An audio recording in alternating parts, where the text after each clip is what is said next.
তুমি কি জানো, মানুষের সবচেয়ে বড় শত্রু বাইরে নয়, তার নিজের অহংকারই তাকে ধীরে ধীরে অন্ধ করে দেয়।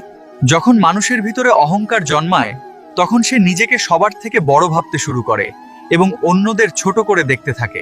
অহংকারী মানুষ নিজের ভুল স্বীকার করতে পারে না, তাই সে একই ভুল বারবার করে এবং নিজের ক্ষতি নিজেই করে। অহংকার মানুষের জ্ঞানকে ঢেকে দেয়, ফলে সে ঠিক আর ভুলের পার্থক্য বুঝতে পারে না এবং ভুল পথে চলে যায়। যখন তুমি নিজেকে সবকিছুর কেন্দ্র ভাবো, তখন তুমি সত্য থেকে দূরে সরে যাও এবং সম্পর্কগুলো ধীরে ধীরে ভেঙে যায়।